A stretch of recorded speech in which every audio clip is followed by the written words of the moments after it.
Hey guys, this is the live stream that we're doing together for like right before your exam. So I'm not going to do this one like a video where I start talking right away. I'm going to wait a couple of minutes before I start going over stuff because I would like for you guys to be part of the live stream. So if you're watching this afterwards, you could just go ahead and fast forward. I'm trying to keep my own, I have to have a second laptop open like I was telling you guys so that I can see your feed of your questions. So I'm just going to make sure. Okay, so there's 2 people watching right now, so that's great. I'm just going to wait a couple minutes to see if other people sign on. I'm not actually going to go through the review packages. We've gone through that stuff a lot together in class. You also have the answer keys, and I did maybe about 15 videos on questions that I thought were important or the questions that people were having trouble with. Can you guys put some comments so that I can see whether or not you're able to comment in the stream?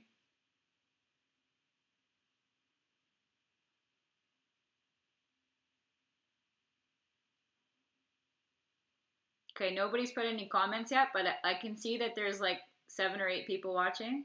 Oh, there we go, Isabella. Thanks. Okay. Thanks, you guys. Okay, so if you have questions as I'm going through stuff, can you just type your questions in so that it's going to be like a 15-second delay before I can see your question. So what I did was I prepared kind of a package for us to go through, but I just want to remind you guys that your exam is tomorrow from 8 to 10. But that doesn't mean, so I just highlighted this for you here. It doesn't mean that you show up at 8. It means that the exam starts at 8. So you should be outside of the room waiting about 10 minutes before the exam, because at 8 o'clock, they're going to say go. You should already be at that point sitting at your desk with all of your stuff on your desk. You have to put your, you have to leave your bags at the front or any books that you have with you, because all you're allowed to have is like a Ziploc bag with so a bag that's see-through, like a sandwich bag, that kind of thing, that has your pens and pencils. You can't actually bring even your pencil case. So it's only something that's see-through. You can't have a calculator with you. You can't have a cell phone with you, any of that. Just, you can have your memory aid sheet. So I wrote that for you guys. So it's 1 page. You're allowed to write on both sides, but you cannot tape or glue anything onto that paper. So you have to write everything on there yourself. If they see that you have stuff glued onto there, then you're going to get a 0 on your exam. Okay, Isabella's asking me what room. I posted all 3 of the rooms for my classes are in the 150s. If you look on your own Google Classroom, you're going to see. So like I think it's 153, 154, and 155. But if you just check on your own Google Classroom, there was a post that I made about what rooms they were in. Okay, so you guys should be fine for that. So you go to that room 10 minutes before and stand outside. You're going to have, we already talked about this, but for multiple choice questions, which are out of 4 marks, you have 6 of these. Okay, you have 4 short answer questions. And then these are the ones that were 10 marks each. You're going to have 6 long answer questions.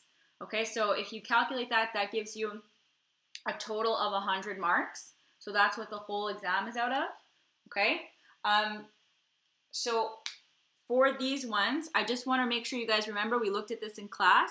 You have a question package, but then you have to copy your answers into your answer booklet. So there's an answer booklet that has all of the questions for part C, but it also has like your answer key page for part A and B, and you just copy the answers into there. Okay? I will come by during your exam to make sure you understand this, and your invigilator, so a invigilator is the person that's watching you write your exam, they're going to explain that to you too. All right, so I'm not going to go through these questions like I was saying at the beginning. We've gone through them a lot. If you have specific questions, you can watch the videos, or you could send me an email if you're not sure. But what I did was I made another little package for us to go through. So first things first, I think it's really important for you guys to remember for your words into math, this paper that I gave to you that explains what all of these terms mean. So which ones are for adding, which ones mean subtracting, multiplying, dividing. It's really important to write this stuff onto your memory aid. So there, I printed a copy for you and gave it to you, but you also should have a copy attached on Google Classroom that you could look at. And I put a star here to remember the words that are turnaround words. So the words that are going to change the sense of your expression or equation, you might want to remember to write those on your memory aid. So that means if it says than or from, like if you say a number subtracted by 5, that would be x minus 5. But if you say a number subtracted from 5, that means you do 5 minus x. So these change the sense of what you're writing, okay? So write this stuff on your memory aid. You have a copy. I gave you this paper also this week to go over the rules for integers. I think a lot of people are having trouble with that. So if you go over all of the integer rules as well, I would make sure to copy these onto your memory aid. I know that we seem to be fine for multiplying and dividing, but a lot of people have trouble adding and subtracting integers, so please make sure that you write those rules down. Okay, so now I'm just going to go into, I kind of made some questions for us to go over. If you guys have a question at any point, just type it into the stream, and I'm watching the stream at the same time so that I can answer you. Okay? All right, so this is a paper that's just going over writing expressions and equations. I want you to remember that if you write an expression for something, there doesn't necessarily have to be an answer because it's not equal to something. An equation would give you an equal sign, and then you would be able to solve it. So what I mean here is the first one says 2 more than 4 times a number. Well, 2 more means plus 2, and 4 times a number is 4x. Okay, 4 times the number that we don't know, we put it as x. But since it says more than, this is a turnaround word. So it becomes 4 times x plus 2. Okay, but this is not equal to anything. So since there's no like equal sign telling us what that equals, you can't work backwards and figure out an answer. So if they ask you on your exam to write an expression for something, you just write your answer like this and then it's done. You don't have to solve for x, you're just leaving it like that. If there's an equation and they ask you to solve the equation, which you're going to have to do for sure in that pattern question, okay, then you have to actually solve for x. So this one here says the product of 10 and a number decreased by 7. So there's different ways that you could interpret this, but like 10 and a number decreased by 7. This could be like 10, a number decreased by 7. Okay, so it's 10 plus x, which is this. Sorry, I did this totally wrong. A number decreased by 7 and 10. So product means times. So you would do 10 times x minus 7. Okay, so that's not something that you're going to have to be able to calculate because we didn't do multiplying into an expression. But just to be able to translate this, this is also an expression because it's not equal to something. This one says if a number is tripled, the result is 60. In this case, you have 3 times x, which we don't know the number, equals 60. This one is actually an equation, so that's something that you should be able to solve. So you know that when it's times, to do the opposite, you divide. So your answer here, you don't have to do it in this case, but your answer here would be x equals 20 because 3 times 20 gives you 60. Okay, so that's an equation because you can solve it. These are expressions because they're not equal to anything, so you can't work backwards and figure out the answer. All right. This one, 2 less than 6 times a number. So again, 6 times a number is 6x. And 2 less is talking about subtracting 2. Okay, but because we have this than in the middle, that's a turnaround word. So it means that you're doing 6x minus 2.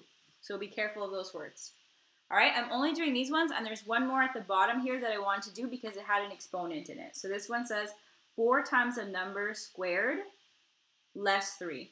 So 4 times the number squared. The number is x, but it says squared. So that's to the exponent of 2. That's to the power of 2. Less 3, you do minus 3. Okay, so it's 4x squared minus 3. So squared is to the power of 2. And the other one that you would see in this, well, if it says to the power of something, you could do that. But if it says cubed, that means to the power of 3.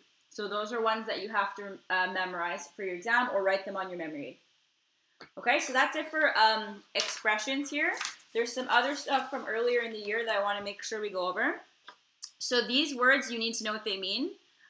So you should know that this means plus. So sum is an addition. Difference means subtract. Product means times. And quotient means divide. You need to know those words. And to the power of something, this is an exponent. Those are really important. They're for sure going to come up in your exam, and you're responsible for knowing what they mean.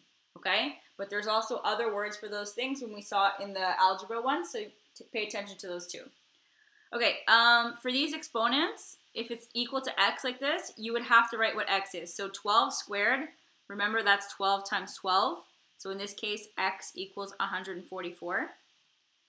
Here, we're asking us to work backwards. So what number, when you times it by itself 3 times, would give you 8? Okay, so this would be 2 times 2 times 2 equals 8. So x in this case is 2. You guys have memorized this one already.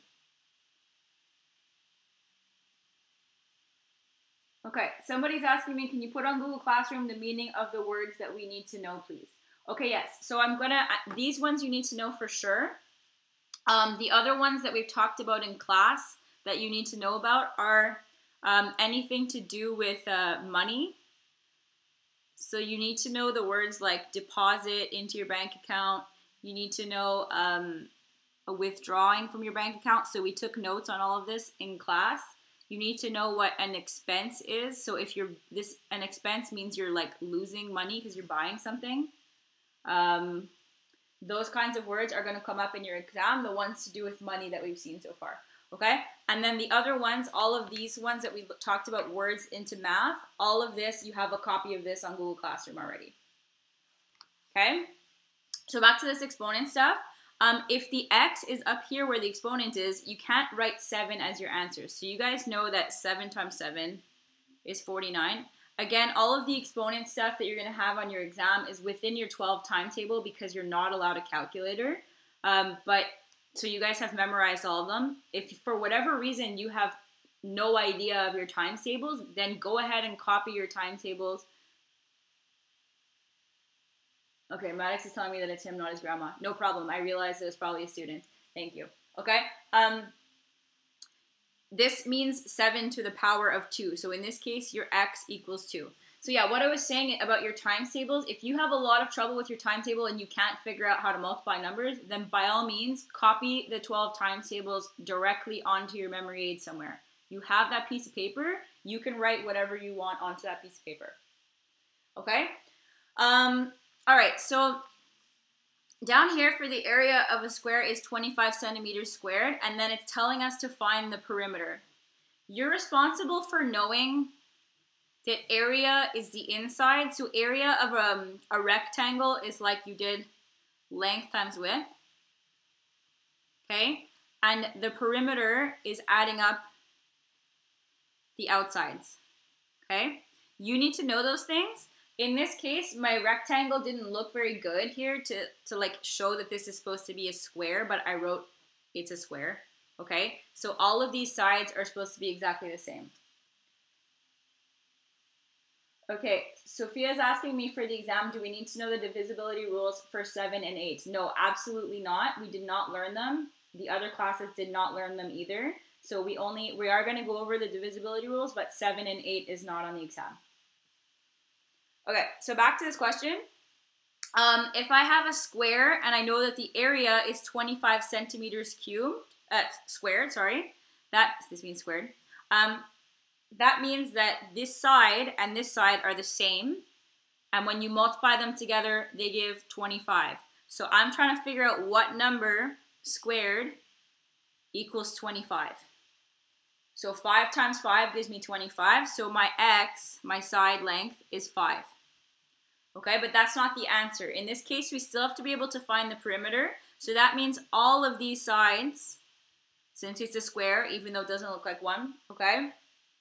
All of those sides are equal to 5. So the perimeter is 5 plus 5 plus 5 plus 5. So the perimeter would be 20, and it's in centimeters because the unit is centimeters.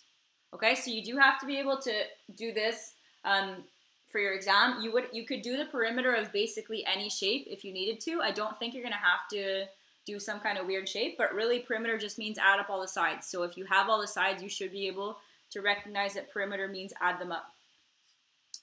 Okay, another thing, okay, yeah, so now I'm at the divisibility rules. I want to make sure that you guys know these divisibility rules if you need them. Plus, they're just useful to help you do questions faster as well. So again, you can see here that I skipped from 6 to 9 because you don't have to know 7 and 8. So real quick, I'll just go over them. So divisibility rule for 2, it has to be an even number. So it has to end in 0, 2, 4, 6, or 8. You're not going to have to write any examples for this or anything like that. You have to know the rules to be able to like answer the questions, okay? So you don't have to write any examples. We'll just skip this column. But so the rule for 3 is that you add up the digits, and divide by 3. So even with like if the number is divisible by 3, then that means that like you can divide it by 3. So even with a really simple number like 18, if I do 1 plus 8, that gives me 9. And 9 divided by 3 is 3. Like it comes out to a whole number. So that means that 18 is divisible by 3. Okay? For 4, you look at the last 2 digits and see if you can divide them by 4. So that means that even if I have some massive number like, I don't know, 1,324, if this last 2 digits, if you can do those numbers, like 24 divided by 4 is 6. So since this divides to a whole number, that's okay for divisibility by 4, okay? 5, you should know, ends in 0 or 5. You should be fine for that. Divisibility rule for 6 has to be divisible by 2 and by 3. So not or. Some people were writing it's divisible by 2 or by 3, but it has to be divisible by both. Okay, so you look back at your rules for 2 and 3. So it has to be an even number, and the digits have to be able to add up and divide by 3. Okay?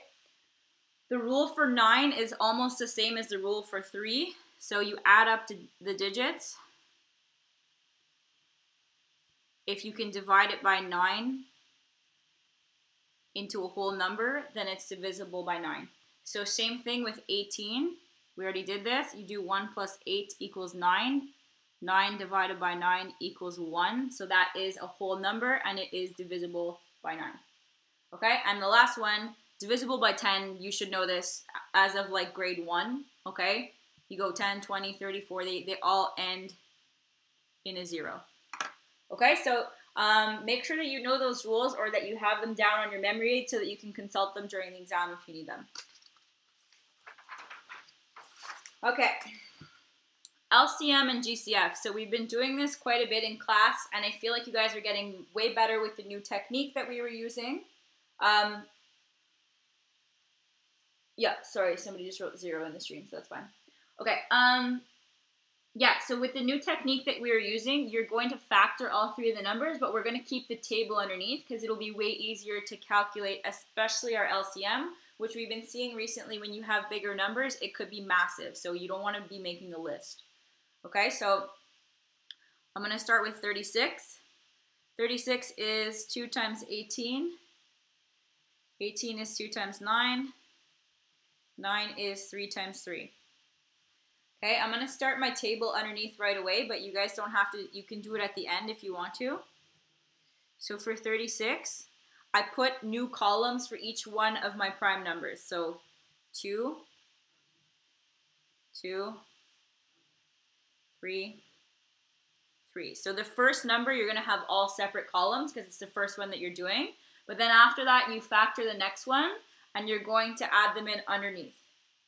So if I take 56, again, if you want to factor these differently, it doesn't matter how you factor them as long as your answers are just prime numbers. But I'm going to divide by 2. So 56 divided by 2 is 28. Okay, if you need to do calculations on the side, you can. 28 divided by 2 is 14. 14 divided by 2 is 7. So what I do for my table now is I'm going to write 56 in the next line here. If you want to separate it like this so you don't mix up the numbers, that's fine. But what I'm doing is I'm writing the factors, like the same factors underneath if they have factors in common, because GCF is greatest common factor. We're supposed to be figuring out what they have in common. Okay, so right away here I have a 2 in common, so I'll write it underneath the other 2. I have a second 2 in common, I write under this one. Now here I have a third 2, but there's no column to put that 2 in, so I make a new column. 2, and again I have this 7 here, so I'm going to make another column for 7. Okay, now I'm going to go to my third number. So that's the whole thing there. I like to just circle them at the end to make sure that I don't miss anything. Okay, so here I have 2 times 24 for 48. 2 times 12. Whoops, I shouldn't have circled that right away. I just said I'm only going to circle them when I write it in the table. Okay, 2 times 6, and then 6 is 2 times 3. So again, all of these numbers at the bottom have to be prime numbers. You can't just stop when you have 6 because it's kind of small. Like, you have to divide it as much as you can until you get to all prime numbers. Okay, so I'm going to write 48 here. I'll separate it. You don't have to separate them like that. It's just so you have clear lines so that you don't like accidentally mix them together. So I already circled my first 2 by accident, but I'll put that there. So I have a 2. I have a second 2. I'll put it under here. Now I have a third 2. I'll put it under this other 2. I also have a 3 here that I can put. So you go and you put it underneath the first one that it had in common. Like, you can't go to the next one. You have to start from the side and put it under the first one that was in common. Okay? So that's fine for the 3. But I also have one extra 2. So I have to add another column. So you can keep these going if you want, for my last 2. Okay, so now if I want to figure out my GCF and my LCM, your GCF, you circle the ones, you're looking for factors they have in common. So like these all have a 2. They all have a second 2. So you circle the ones where they have exactly the same column, and then you multiply those numbers. So my GCF here is 2 times 2, which is 4. Okay, so that's all you have to do for GCF. So my GCF here is 4. So that's the greatest common factor of these 3 numbers.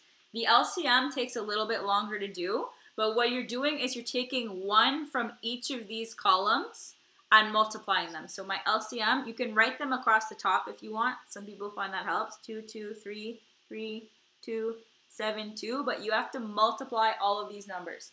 So I'm going to do LCM equals 2 times 2 times 3 times 3 times 2 times 7 times 2. Okay, and these numbers, even though it is just a bunch of prime numbers that we have here, once you multiply them, this might turn into a massive number, and that's totally normal. And that's why we've been using this table, because it makes it way easier than if we had to make a list with these numbers.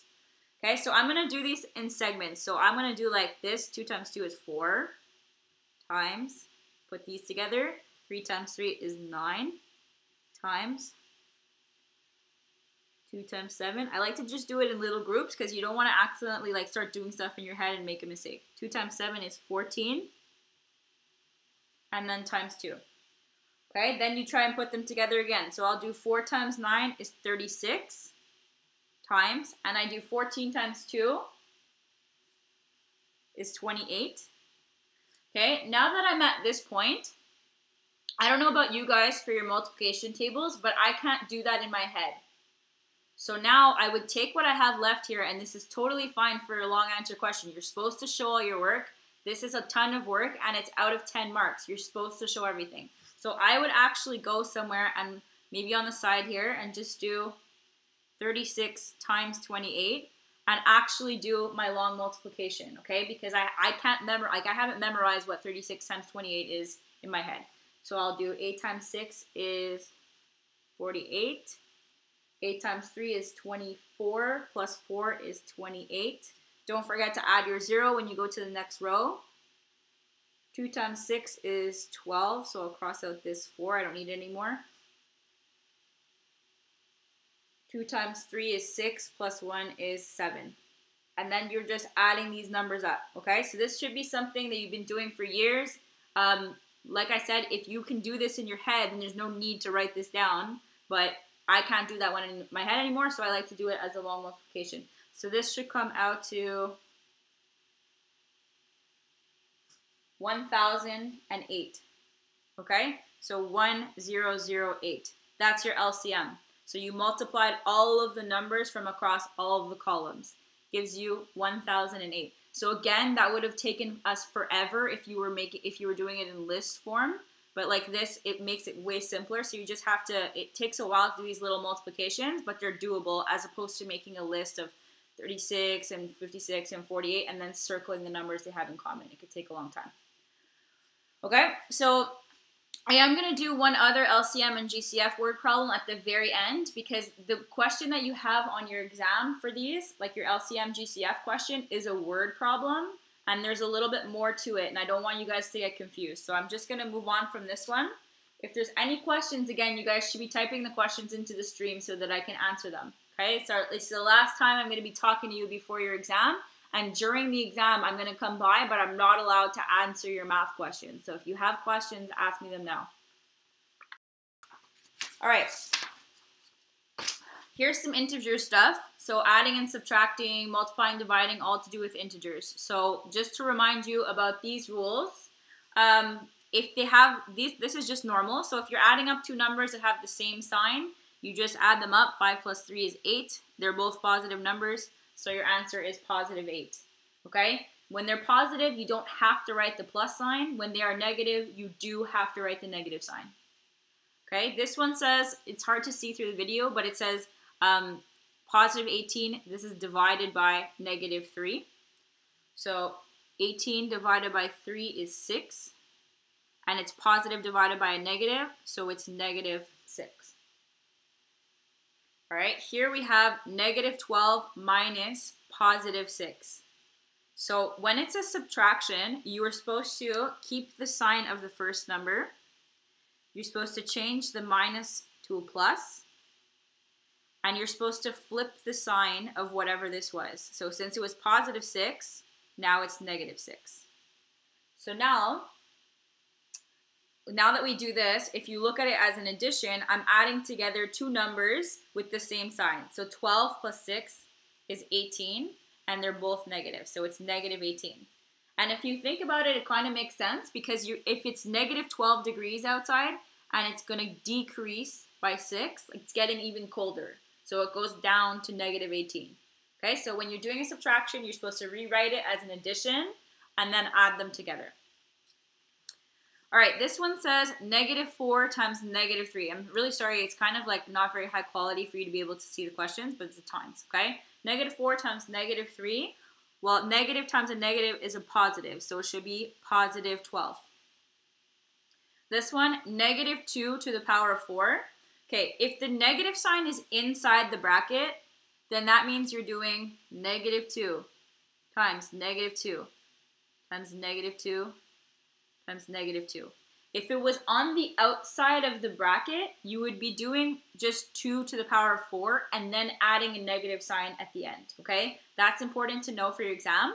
But in this case, when we talked about negative like a negative base with an exponent, so if your base is negative and the exponent is an even number, your answer is going to be even. So the reason for that is that like when we reduce this one, negative 2 times negative 2, this is going to become positive 4, okay? This one, it's like if we look at them separately, right, we're grouping them. This negative 2 times negative 2 also becomes positive 4. And now we're doing 4 times 4 becomes positive 16. Okay, so that's kind of like an explanation for why these ones are positive. But if you look at the one beside, this one you have negative 5 times negative 5 times negative 5. Well, the first time you're doing negative times negative is positive, so this becomes like positive 25. But you bring the next one down, and now you're doing Positive times negative. So 25 times 5 is 125. And now it's a negative 125. So if your base is negative, every time the number on the outside is odd, your answer will be negative. Every time the answer on the outside is even, your answer will be positive. Okay? So that's just kind of an explanation for that. You should maybe write that on your memory aid. Okay, I'll do the rest of these really quickly because I don't want this to take forever for you guys. You should be making sure you go over whatever questions you need to and fixing up your memory aid. Okay, but these ones, so we're adding together two numbers that have opposite signs. So if they have opposite signs, what we're supposed to do is you're going to subtract the two numbers. So you do 9 minus 7 is 2. And then you circle which one has a bigger, like this is a bigger number, okay? So that means like we're talking about absolute value of the number. So that means which one actually would bring it like farther away from 0. So which out of the numbers like 7 and 9 are larger? In this case, it's going to be positive because the 9 is the bigger number, okay? But if it was negative 9 and positive 7, then your answer would be negative 2. Okay, so just pay attention to that. I think you guys know that stuff anyway, so I think the biggest problem is when we have subtractions. All right, for this one, you have negative 20 divided by negative 4. So it's important for your exam that you remember that this symbol, when you see this written like this, with one number on top of the other number, that means divide. You are responsible for knowing that, okay? And the dot is another symbol for multiplication. Or if you have brackets around a number and they're just touching like another bracket, that means times. So you're responsible for knowing those different notations for multiplication and division, and we've done a lot of practice on that. That's why I've purposely given you questions that look different all the time. Like this one has a dot in it for times. Okay, I did that on purpose so that you would get used to them. All right, so negative 20 divided by negative 4. A negative divided by a negative is a positive, so this is positive 5. Here, if I have positive 4 minus negative 6, so if you're subtracting, you keep the first number the same, you switch the subtraction to an addition, and whatever this symbol is, you flip it. So now we have positive 6. So you guys have already been doing this in class all the time, that when you have these two negatives like that next to each other, it turns into a positive. So it's like I have 4 plus 6 now, which is just going to be positive 10. I already did the one at the bottom here, but the last one, this is negative 8. I put the dot instead of the multiplication sign. So the dot, again, means multiply. Negative 8 times positive 4. Well, 4 times 8 is 32. And a negative times a positive is a negative. Okay, I think we're fine for these, but maybe write some of these examples on your memory aid. Okay, so there's a question. So is the rules for the positive and negative x and what? Division integers on classroom. Yeah, the paper that I gave you guys, like this paper that I gave you guys with all of the rules for adding and subtracting integers, and multiplying and dividing, okay, I attached a copy of this onto Google Classroom. So you should be able to see this on Google Classroom on top of the fact that I gave you a paper copy of it. Okay, so really right now, if you want to like pause the video and copy these down on your memory aid after, like you can do that, because this is going to save as a video. But you should have a copy on Google Classroom with all of these rules there for you. Okay? And just, yeah, don't forget that you could have another symbol for like multiplying. Could be like, if you have 5 times 3, that means multiply. If you have 5 with a dot, 3, that also means multiply. Dividing, if you have like 15 divided by 5, like this, that equals 3. Okay, this is a dividing sign. If you want to add those on to make sure you know what they are, that's fine. Okay, so I'm going to go back to this. So we should be fine for these ones. You guys are responsible for order of operations. I took these from a test that we did a long time ago when we were just doing basic order of operations. But you are responsible for doing order of operations with positive and negative numbers in them. So you might have a question, order of operations, where you have to pay attention to exponents, to negative numbers, to whether or not the negative sign is on the inside or the outside of an exponent, that kind of thing. but I'll just do these quickly to remind you. So order of operations is when we're talking about bed mass, okay? In this case, we're going forward for bed mass. Afterwards, when we're doing this equation, we're going to go, like to solve for x, you go backwards. So we're going this way right now. All right, so I'll start here. It says 3 squared plus 10 divided by 5 plus 4. Well, 10 divided by 5. So you rewrite the steps because you're supposed to be showing your work. My first thing is brackets. So I'm going to do 10 divided by 5 is 2 plus 4. So now I've done my brackets. My next thing is my exponent. 3 to the power of 2. That means 3 times 3. So this is 9 plus 2 plus 4. So 9 plus 2 is 11 plus 4. So this should be 15. Okay, again, these are pretty simple bed mass questions because we were doing it, like when we did this test, we hadn't seen negative integers yet. So you hadn't seen any negative numbers. They could have negative numbers in them. Okay, so this 2 to the power of 3, that means 2 times 2 times 2. So we've done this one a lot. I'm just going to go ahead and put that it's 8 because 2 times 2 is 4. 4 times 2 is 8, okay? Plus, this one has, so you have to remember that this means divide, but you have to solve the top and the bottom first. It's like you have brackets around each of those things, okay? So if I do 16 plus 8, that's 24, divided by 4 minus 1 is 3, minus 10. So now at this point, I have to do my division before I can do the addition and subtraction. So 24 divided by 3 is 8. So you have 8 plus 8 minus 10. So that's 16 minus 10 is 6. All right. Next one over here, I have a number touching a bracket. So we are supposed to remember that that means to multiply. So you have to solve inside this part first, inside the bracket. So it's 4 times 6 minus 3 is 3 plus 40 divided by 5. Okay, so now I've done my brackets. My next thing I'm going to do, 4 times 3 is 12 plus 40 divided by 5 is 8. 12 plus 8 is 20. Okay, so again, you have to make sure you know how to do those with negative numbers as well. All right, this part under here though, this is when you have an equation and you have to work backwards. So you have a number that has already undergone order of operations. You have to figure out what that number is. So you're going to undo the order of operations to solve for what that x is. I feel like you guys can't really see what I'm doing because it's way too small. Let me just zoom in a little bit.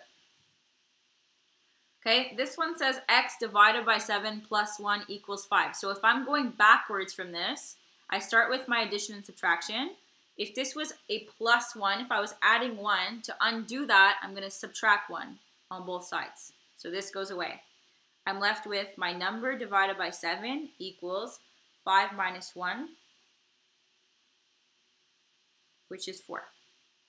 So this means divide. So to undo the fact that I'm dividing, I'm going to multiply by 7. This goes away. My x equals 28. Okay? I don't want to spend time doing all of these because I think that you guys are fine for this, and I want to do the one from the pattern question that you're going to have for your exam. So I'll just do this one over here where we have an exponent in it. So here, if I have x squared minus 3 equals 46, again, I'm doing order of operations backwards. So since I have a minus 3, I'm going to do plus 3 on both sides to get rid of that. So you're just doing the opposite function. All right, let me see. Peter saying, for integers with exponents in BEDMAS, I don't get when there's sometimes brackets on the negatives and sometimes not. Okay, I'm going to finish this question and then I'll make up one for that at the bottom. Okay, so at this point, I've gotten rid of this 3. So I have x squared equals, and it's 46 plus 3, which is 49. At this point, you're just trying to figure out what number, when you multiply it by itself, gives you 49. So I know that 7 times 7 gives me 49. You're responsible for knowing your 12 timetable for that, okay? So my x equals 7. So like the opposite of exponent is square root. You guys are supposed to know that. All right, so here x equals 7. Okay, so if you're not sure about these, if you want me to go over, like I'm going to do another question afterwards that's like this, the one with the pattern that we did on our test recently. I'm going to go over this, but I just want to answer Peter's question quickly here. So what he's asking is like when you have a negative, like why there's sometimes it's inside the bracket, sometimes outside the bracket. So what that means is like what I'm talking about here is if I'm saying negative 2 to the power of, I don't know, like 2, I guess. Okay? When I have negative 2 squared like that, that means I'm doing negative 2 times negative 2. Okay? So in that case, negative times a negative is positive 4. Okay? But if I have a minus sign outside the bracket, and this says 2 squared, then that means you're doing 2 squared, so you're doing negative 2 times 2. So you have to do this exponent first before adding in that negative. So you do 2 times 2 is 4, and you're putting a negative in front of the 4. So like if the exponent, if the negative sign is inside the bracket, you're multiplying the negative number times the negative number times the negative number. If it's outside the bracket, you're multiplying the positive number that's inside and then putting the negative sign on after. Is that a little bit more clear? I can do another one on the side here. So if I have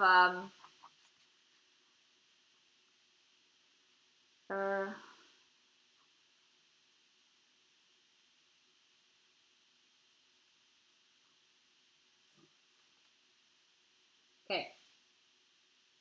If I have this written, I don't want you to think that this is a negative number. So what I'm saying is you reduce the inside the bracket first. So this would become 10 minus 5 minus 2 is 3 squared. So your next step would be to solve this 3 squared. So it would be 10 minus 3 squared is 9, and your answer would be 1. Okay, so this minus sign, you can't bring it in until you've solved the part that's inside. Okay, so like the same thing, if you had 10 minus 2 minus 5 squared, all right, again, you would have 10 minus 2 minus 5 is, this is becomes negative 3 squared. So you're going to end up, like I don't want you to think that you can do this minus the negative before you square what's in there, because this is like 10 minus, it's negative 3 times negative 3. So that's like, this becomes negative times negative is positive, 10 minus 9. So I don't want you to get here and think you can do minus negative and think that this is 10 plus 9. I'm just trying to clarify that. So this would be, again, 10 minus 9, which is 1. Okay? I hope that's a little bit more of an explanation for the negative inside versus outside of the bracket for an exponent. If it's not, you can send me an email after. I can try and make a video, like a specific video if you want. Okay, so send me an email if you're still not sure about this. All right, I'm going to go to the next page where we had the pattern thing. Okay, I'm just going to do the pattern, and then I have this one like GCF, LCM word problem for you, and then we're going to be done, okay?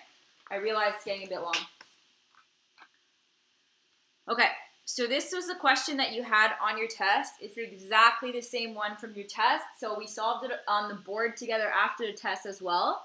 But this is the question that you have where you have to figure out the pattern of what's going on here and predict the fifth number.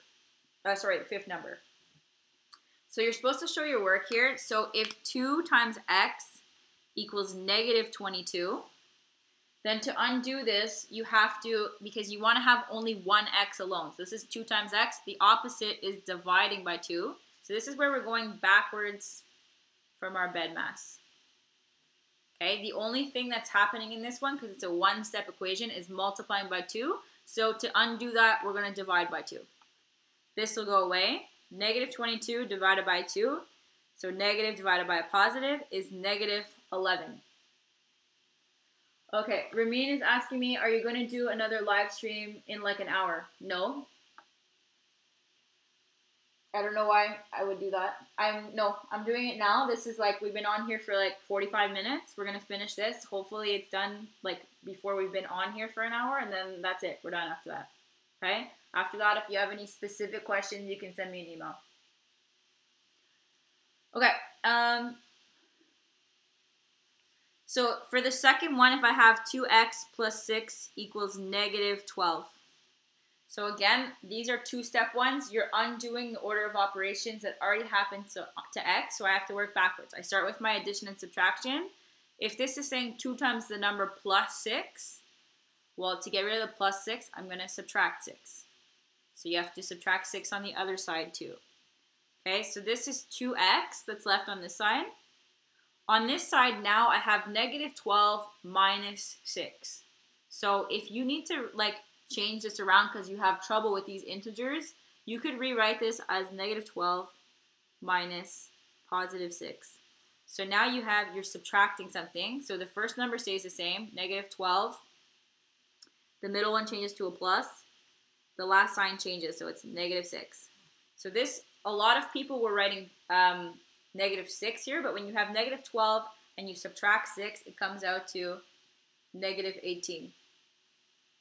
Okay, and the last thing that's left here is divide by 2 because it's being multiplied by 2. So you divide by 2, divide by 2. Your x is negative 9. So this one was negative 11. This one's negative 9. If at this point on your exam you think you can predict what the pattern is, please don't. Like, please solve the rest of the pattern because your question's out of 10 marks for show all your work. So I have to only give you 2 marks at a time for each of these boxes. So don't skip ahead and like not answer the question, okay?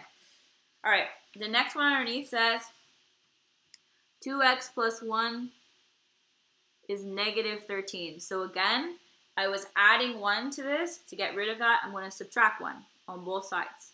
This one goes away, so I'm left with 2x equals, if I have negative 13 and I subtract 1, okay, so it's like it's negative 13 degrees and it gets colder by 1, it goes down to negative 14.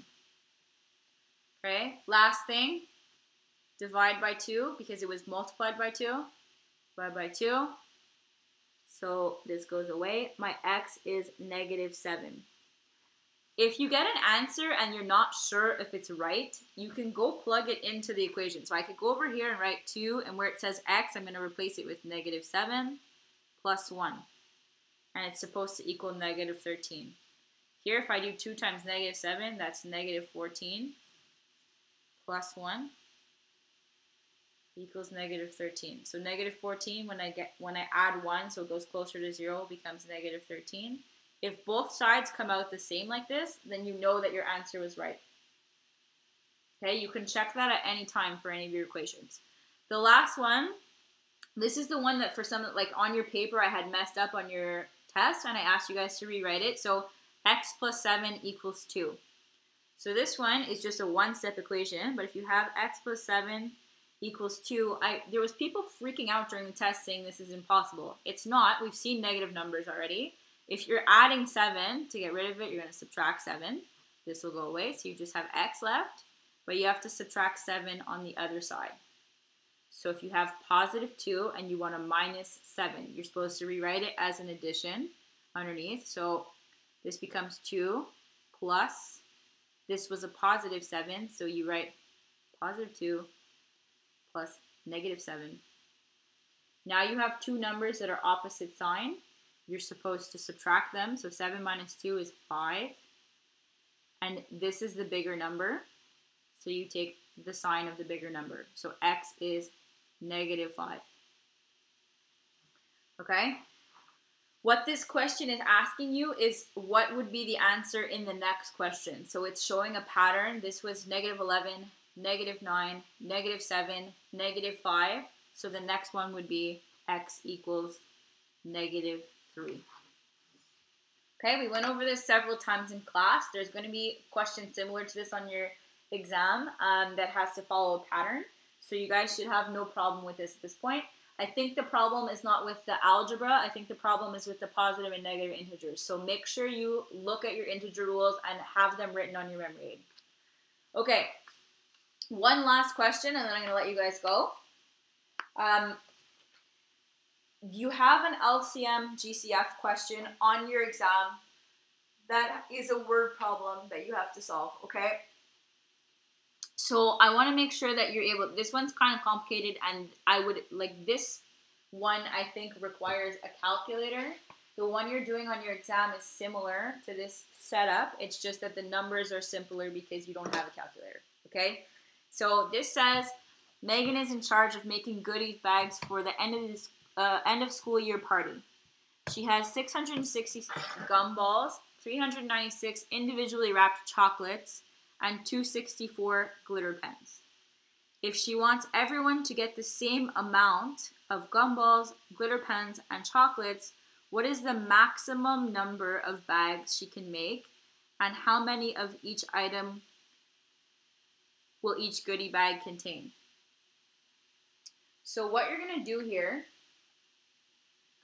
okay, is like you're going to actually, well, first of all, if it says a maximum, we have to figure out what that means if it's LCM or GCF. Okay, so I told you guys that if it's asking you for a maximum of something, that means GCF. So in this case, we are looking for only the GCF. However, once we get our answer for the GCF, you need to be able to figure out how many bags of how many of each things are going to go in the bag. Okay, so what we're going to do is we're going to actually split this up. So the 660, 396, and 264. Okay, I'm just going to factor these really quickly for you guys. These are really big numbers, so you would maybe like the numbers are not this difficult for you to do on your exam, but you can just split them up. Like in this case, you could do 10 times 66. This is 5 times 2. 66 is 6 times 11. 6 is 2 times 3, okay? You would be able to break these down. They're just a little bit more difficult than some of the numbers we've been working with. 660 is pretty easy, but so I did this question like right before to make sure that I could divide all of the numbers, but like 396 divided by 2, so I did this for you guys, is 198. This divided by 2 becomes 99. Now at this point, you should be able to figure this part out. So 99 is 9 times 11, and 9 is 3 times 3. Okay? Last one for 264. 264 is 2 times 132. Again, you could do these. It's just that you take some long division for you to be able to do it. Okay? 2 times 132, which is 2 times 66. And 66, 6 times 11. 11 is a prime number, but 6 splits up into 2 times 3. All right, so what I'm going to do with this, I'm going to use this calculations box to make my table. And I'm looking for just the GCF. Okay, so if I make my table here, my first one was 660. So I'm taking all of these prime numbers and making columns for them. So it's 5 times 2 times 2 times 3 times 11. So only the numbers, the prime numbers at the bottom of the tree. So all of those are on there, okay? Then I look at my second one and I'm going to add them underneath. So 396, you have a 2, so I'm going to put underneath the first 2. I have a second 2, so I'll put it here. I'm going to take my 3, put it here. I also have an 11. I don't have a 5, but I have one last 3 to add in here, so I'm going to make a new column for the 3. Okay, it's looking to me like the LCM for these would be absolutely massive, but luckily it's only asking us for the GCF. So last one, 264. I have a 2 times 2. I have a 3 here. I have an 11. But I have one more 2 and there's nowhere to put it. So I'm going to put another column for my 2. Okay, so now that we've split that up, you could go ahead and find the LCM, but we're trying to find, since it's talking about the maximum number of bags, so maximum, when they're asking you for the maximum, well, this says GCF, the G means greatest, so it will be the highest number of something. But we also have to figure out how many of each item goes in each bag. So the GCF, you look here, okay, all of these have a 2, they all have a second 2, they all have a 3, and they all have an 11. So for your GCF, you're going to do 2 times 2 times 3 times 11. So 2 times 2 is 4 times 33. Sorry, I'm going to move this so it doesn't mix it up a little bit, okay? 4 times 3, if you do a calculation on the side, you would get that this is 132. So the GCF becomes 132. Okay? But the thing is, you have to figure out, like, if each bag is going to have 132 pieces in it. Okay? Like, what is the, each bag is going to have, you're going to make 132 bags. But, like, what are you going to have of each item in each bag? So, like, you have to divide each of these numbers by 132 to figure out what the number of each thing is in there. Like, how many gumballs, how many glitter pens, how many chocolates. Okay? So I'm going to actually give myself some space for that. So the gumballs was the 660. You're going to do 660 divided by your GCF, which was 132. Okay, so once you do that division, again, like in this case, I did it with a calculator because it's a big number. The numbers on your exam are going to be usable. They're going to be numbers that you're able to calculate. But 660 divided by 132, you're going to come out, this means this is going to equal 5. So that means, so it says what is the maximum number of bags she can make and how many of each item will each goodie bag contain. So each bag is going to have 5 gum. Okay? Oh, sorry, you can't see what I'm writing.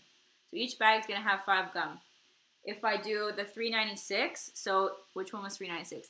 The chocolates. So I'm going to do 396, again, divided by my GCF, the answer that I got, so the 132. If you do 396 divided by 132, this gives you 3. So that means that you're going to have 3 chocolates. Okay, and the last thing was glitter pens, so I'm just going to write GP. Okay, that was your 264. If you do 264 divided by 132, that equals 4.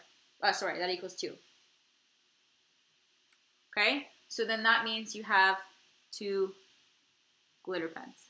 This is something that you need to be able to figure out for your exam. So we have been working a lot on LCM and GCF, but you are going to have a question where it's going to ask you, like, how many of each item is going to be in there. So if you have to figure out how many of each item, then when you get your answer, you're going to have to go back and divide it by each of the 3 items that are there. Okay, so this is the last question that I wanted to go over with you guys. If you need to like back it up and watch it again, or if you want to pause the video at any point, if there's any other questions, I'm going to wait around for like 30 seconds here. If you guys want to type your questions in, let me know if there's something else you want me to go over. Other than that, you can send me emails, but you guys should be now prepared for your exam, which is tomorrow morning at 8 o'clock. Okay, so good luck. Let me know if you have any questions.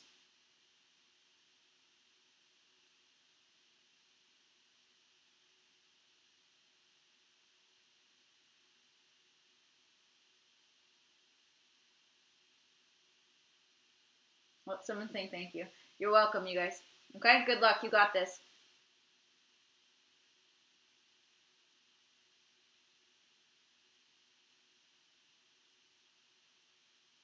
Okay, nobody's writing any questions, so I'm going to close it. If you guys have any questions, send me an email. All right, good luck.